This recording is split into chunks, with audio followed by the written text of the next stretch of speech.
നമസ്കാരം. +1 തുല്യതാ സോഷ്യോളജി പരീക്ഷയുടെ തയ്യാറെടുപ്പിലെ ഒരു ക്ലാസ്സിലേക്ക് എല്ലാവരെയും സ്വാഗതം ചെയ്യുന്നു. ഇന്നത്തെ ക്ലാസ് നമ്മുടെ +1 തുല്യതാ സോഷ്യോളജി ക്ലാസ്സാണ്. ആദ്യമായി കുറച്ച് വൺ വേർഡ് ചോദ്യത്തിലേക്ക് പോവാം. സമൂഹശാസ്ത്രവും സമൂഹ നരവംശാസ്ത്രവും ഇരട്ട സഹോദരിമാരെന്ന് പറഞ്ഞത് ആരാന്നുള്ളതാണ് ചോദ്യം. സമൂഹശാസ്ത്രവും സമൂഹ നരവംശാസ്ത്രവും ഇരട്ട സഹോദരിമാരെ പോലെയാണ് എന്ന് അഭിപ്രായപ്പെട്ടത് ആരാന്നാണ് ചോദ്യം. എൽ ക്രോബർ ആണ് ഇങ്ങനെ പറഞ്ഞത്. സമൂഹശാസ്ത്രവും സമൂഹ നരവംശാസ്ത്രവും ഇരട്ട സഹോദരിമാരാണ് എന്ന് അഭിപ്രായപ്പെട്ടത് എൽ ക്രോബർ ആണ്. സമൂഹശാസ്ത്രവും സമൂഹ നരവംശാസ്ത്രവും ഇരട്ട സഹോദരിമാരെ പോലെയാണ് എന്ന് അഭിപ്രായപ്പെട്ടത് എൽ ക്രോബർ ആണ്. അടുത്തൊരു ചോദ്യം, സോഷ്യോളജിയുടെ പിതാവ്, നമ്മുടെ സമൂഹശാസ്ത്രം സോഷ്യോളജിയുടെ പിതാവ് എന്ന പേരിൽ അറിയപ്പെടുന്നത് ഓഗസ്റ്റ് കോംഡാണ്. നമ്മുടെ സോഷ്യോളജിയുടെ പിതാവ് ഓഗസ്റ്റ് കോംഡാണ് സോഷ്യോളജിയുടെ പിതാവ് എന്ന പേരിൽ അറിയപ്പെടുന്നത്. മൺചുമരുകൾക്ക് പിന്നിൽ എന്ന കൃതി എഴുതിയിരിക്കുന്ന ആരാന്നാണ്? അവർ ദമ്പതികളാണ്. അവരുടെ പേര് വില്യം വൈസറും ഷാർലറ്റ് വൈസറുമാണ്. മൺചുമരുകൾക്ക് പിന്നിൽ എന്ന കൃതി എഴുതിയ ആരാന്ന് ചോദിക്കും. മിഷണറി ദമ്പതിമാരാണ്.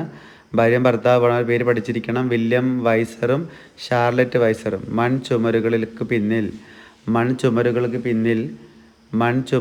പിന്നിൽ എന്ന കൃതി എഴുതിയിരിക്കുന്ന ദമ്പതികളുടെ പേര് വില്യം വൈസറും ഷാർലറ്റ്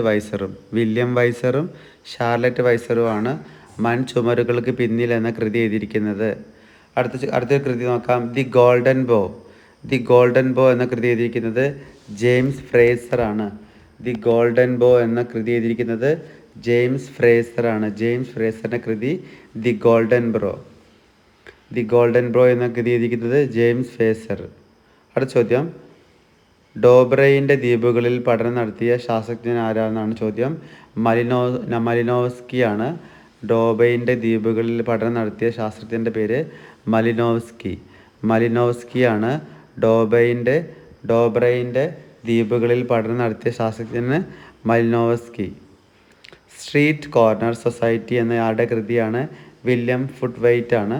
വില്യം ഫുട്വെയ്റ്റിൻ്റെ കൃതിയാണ് സ്ട്രീറ്റ് കോർണർ സൊസൈറ്റി വില്യം ഫുട്വെയ്റ്റ്. ഇതൊക്കെ മുൻവർഷങ്ങളിൽ ചോദിച്ച പ്രധാനപ്പെട്ട വൺ വേർഡ് ചോദ്യോത്തരങ്ങളാണ്. നിങ്ങൾ ലിസ്റ്റ് ഔട്ട് ചെയ്ത് പഠിക്കണം. ഒന്നുകൂടെ പറയാം. മൺചുമരുകൾക്ക് പിന്നിൽ എന്ന കൃതി എഴുതിയിരിക്കുന്ന ദമ്പതികളുടെ പേര് വില്യം വൈസറും ഷാർലറ്റ് വൈസറും.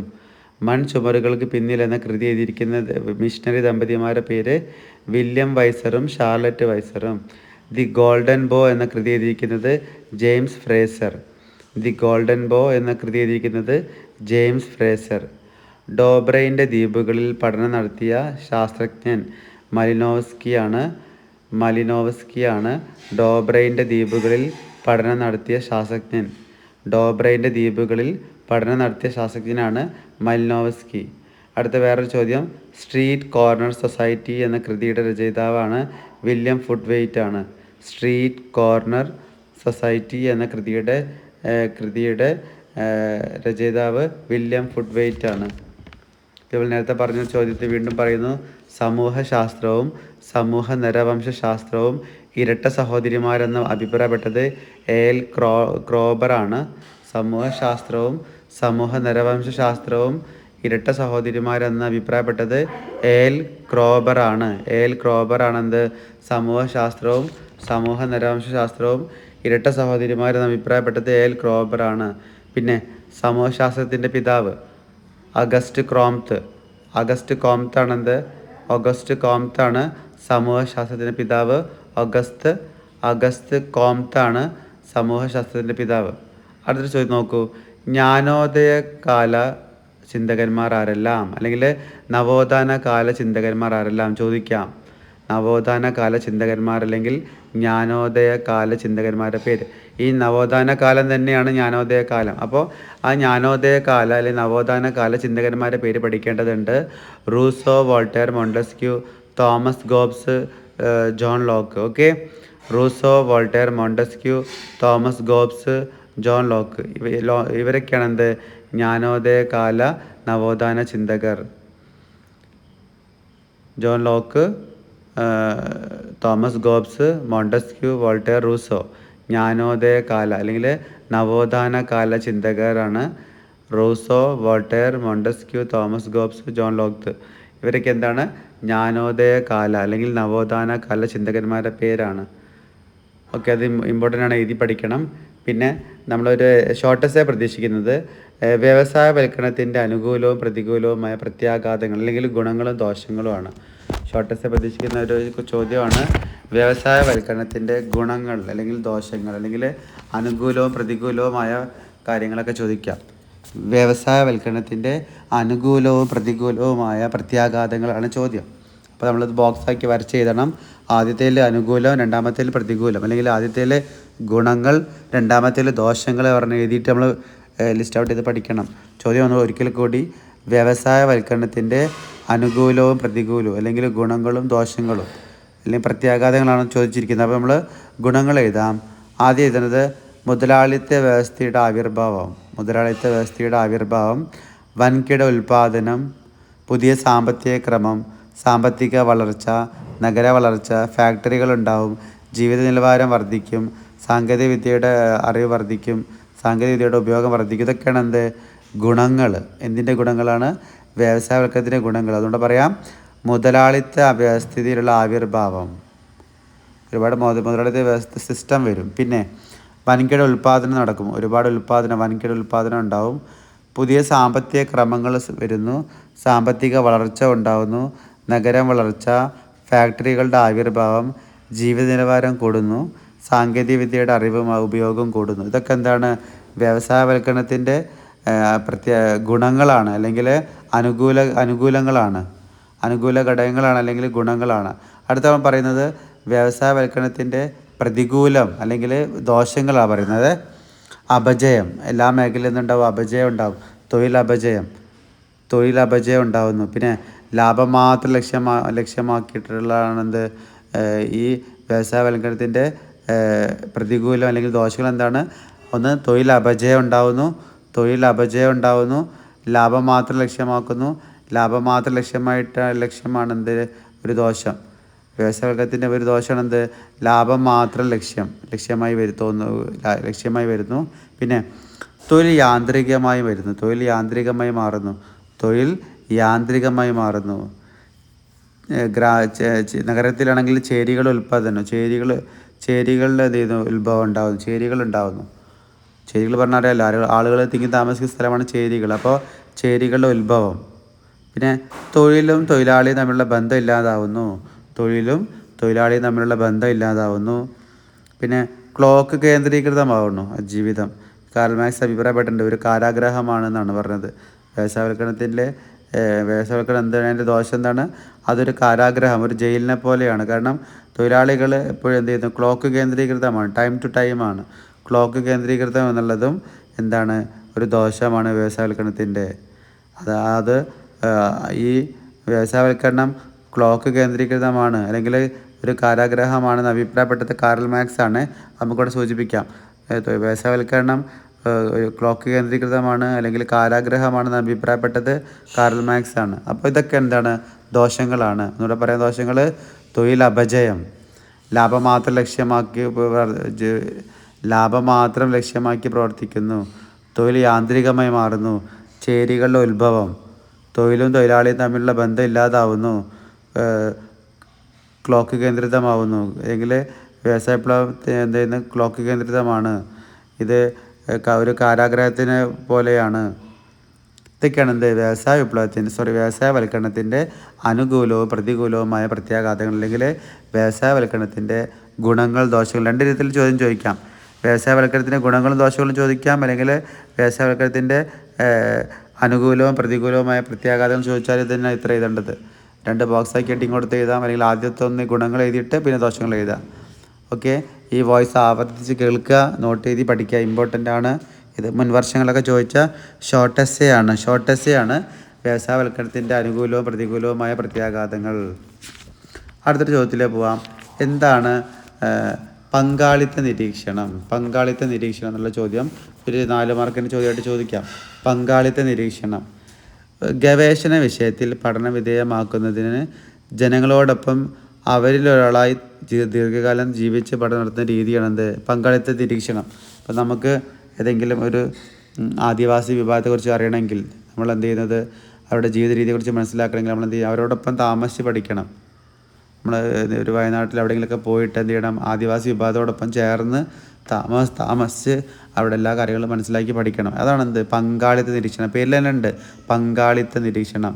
ഗവേഷണ വിഷയത്തിൽ പഠനവിധേയമാകുന്ന ജനങ്ങളോടൊപ്പം അവരിലൊരാളായി ദീർഘകാലം ജീവിച്ച് പഠനം നടത്തുന്ന രീതിയാണെന്ത്? പങ്കാളിത്ത നിരീക്ഷണം. എന്നൂടെ പറയാം, ഗവേഷണ വിഷയത്തിൽ പഠന വിധേയമാകുന്ന ജനങ്ങളോടൊപ്പം അവരിലൊരാളായി ദീർഘകാലം ജീവിച്ച് പഠനം നടത്തുന്ന രീതിയാണെന്ത്? പങ്കാളിത്ത നിരീക്ഷണം. മനസ്സിലായെന്ന് കരുതുന്നു. പങ്കാളിത്ത നിരീക്ഷണം എന്താണ്? ഗവേഷണ വിഷയത്തിൽ പഠനം വിധേയമാകുന്ന ജനങ്ങളോടൊപ്പം അവരിലൊരാളായിട്ട് ദീർഘകാലം ജീവിച്ച് പഠനം നടത്തുന്ന രീതിയാണെന്ത്? പങ്കാളിത്ത നിരീക്ഷണം. അപ്പോൾ എന്താ ഉള്ളൂ, അവരുടെ കാര്യങ്ങളൊക്കെ മനസ്സിലാക്കാൻ കഴിയുള്ളൂ. അവിടെ വേറെ ചോദ്യമുണ്ട്, പങ്കാളിത്ത നിരീക്ഷണത്തിൻ്റെ പരിമിതികളും ചോദിക്കാം. ദീർഘകാലം ആവശ്യമാണ്. പിന്നെ ഒറ്റയ്ക്ക് എല്ലാ കാര്യങ്ങളും ഒറ്റയ്ക്ക് ചെയ്യണം. പിന്നെ ബന്ധങ്ങൾ കുറവായിരിക്കും. ഫീൽഡ് വർക്ക് ബുദ്ധിമുട്ടായിരിക്കും. കാരണം അറിയാത്ത സ്ഥലങ്ങളും പരിചയമില്ലാത്ത വ്യക്തികളും സ്ഥലങ്ങളൊക്കെ അല്ല. അപ്പോൾ ബന്ധങ്ങൾ കുറവായിരിക്കും. എല്ലാ ജോലികളും ഒറ്റയ്ക്ക് ചെയ്യണം. പിന്നെ ദീർഘകാലം നിൽക്കേണ്ടി വരും. ഒരു പരിമിതിയാണ്. ദീർഘകാലം അവരോടൊപ്പം കഴിയേണ്ടി വരും. കുറഞ്ഞ കാര്യങ്ങൾ മനസ്സിലാക്കാൻ ഒരുപാട് കാലം നിൽക്കേണ്ടി വരും. അവരെ കൂടാണ് ദീർഘകാലം വേണ്ടി വരും. ഒറ്റയ്ക്ക് ചെയ്യേണ്ടി വരും എല്ലാ ജോലികളും. ബന്ധങ്ങൾ കുറവ്, ഫീൽഡ് വർക്ക് ബുദ്ധിമുട്ട്. 4 പരിമിതികൾ പഠിച്ചേക്കണം. ചോദ്യം ഇങ്ങനെ ആയിരിക്കും വരിക, പങ്കാളിത്ത നിരീക്ഷണം എന്നാൽ എന്ത്? പങ്കാളിത്ത നിരീക്ഷണത്തിൻ്റെ പരിമിതികൾ എഴുതുക. പങ്കാളിത്ത നിരീക്ഷണം എന്നാൽ എന്ത്? പങ്കാളിത്ത നിരീക്ഷണത്തിൻ്റെ പരിമിതികൾ എഴുതുക. എന്താ പങ്കാളിത്ത നിരീക്ഷണം?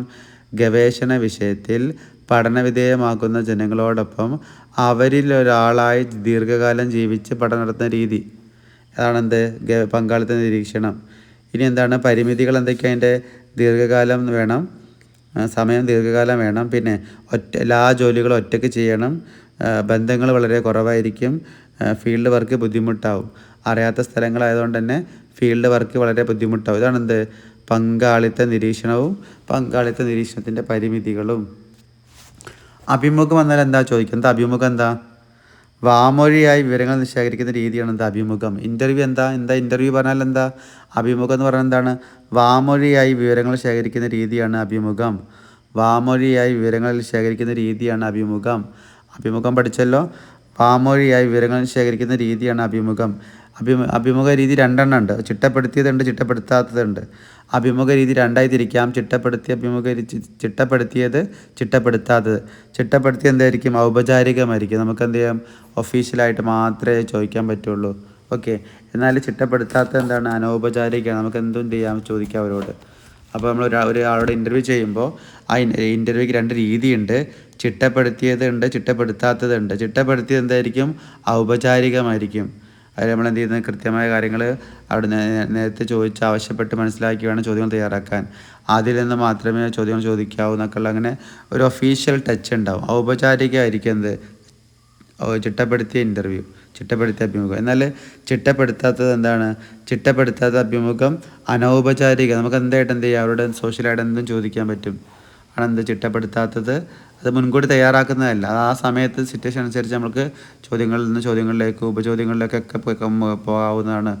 ഒരു ചോദ്യത്തിൽ നിന്ന് മറ്റു ചോദ്യത്തിലേക്ക്, ആ ചോദ്യത്തിൻ്റെ ഉപചോദ്യത്തിലേക്കൊക്കെ ഇങ്ങനെ നമുക്ക് എന്തെങ്കിലും സോഷ്യലായിട്ട് കൂടുതലായിട്ട് ഫ്രണ്ട്ലിയായിട്ട് സംസാരിക്കാൻ പറ്റുന്ന അഭിമുഖമാണ് ചിട്ടപ്പെടുത്താത്ത അഭിമുഖം. അതിന് അനൗപചാരികമായിരിക്കും എന്ന് പറഞ്ഞു. ഇപ്പോൾ നിങ്ങൾ കേട്ടുകൊണ്ടിരിക്കുന്നത് അഭിമുഖം എന്നാൽ എന്ത്, അഭിമുഖ രീതികൾ എന്നാൽ എന്ത് എന്നുള്ളതാണ് നമ്മൾ ഡിസ്കസ് ചെയ്യുന്നത്. അഭിമുഖം എന്താണ്? വാമൊഴിയായി വിവരങ്ങൾ ശേഖരിക്കുന്ന രീതിയാണ് അഭിമുഖം. വാമൊഴിയായി വിവരങ്ങൾ ശേഖരിക്കുന്ന രീതിയാണ് അഭിമുഖം. അഭിമുഖ രീതികൾ എത്രയുണ്ട്? 2 അഭിമുഖ രീതിയുണ്ട്. ചിട്ടപ്പെടുത്തിയതുണ്ട്, ചിട്ടപ്പെടുത്താത്തതുണ്ട്. 2 അഭിമുഖ രീതിയുണ്ട്. ചിട്ടപ്പെടുത്തിയതുണ്ട്, ചിട്ടപ്പെടുത്താത്തതുണ്ട്. ചിട്ടപ്പെടുത്തിയത് പറഞ്ഞാൽ ഔപചാരികമായിരിക്കും. ചിട്ടപ്പെടുത്താത്തതാണ് അനൗപചാരികം. ഓക്കെ. ഔപചാരികം പറഞ്ഞാൽ അറിയാമല്ലോ, ഒഫീഷ്യലായിട്ട് നമ്മൾ ആ കാര്യങ്ങൾ മാത്രം ചോദിച്ചറിഞ്ഞ രീതി. അത് മുൻകൂട്ടി നമ്മൾ മുൻകൂട്ടി പറഞ്ഞു കൊടുക്കണം, ഇത് ഇത്ര ചോദിക്കുകയുള്ളൂ. അങ്ങനെ അതാണെന്ത്?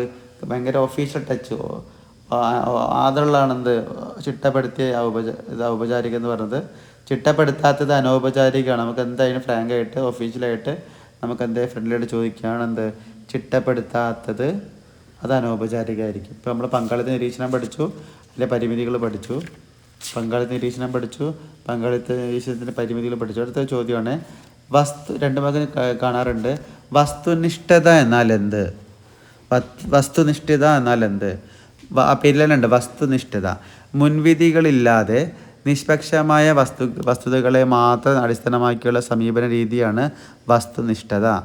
മുൻവിധികളില്ലാതെ നിഷ്പക്ഷമായ വസ്തുതകളെ മാത്രം അടിസ്ഥാനമാക്കിയുള്ള സമീപന രീതിയാണ് വസ്തുനിഷ്ഠത.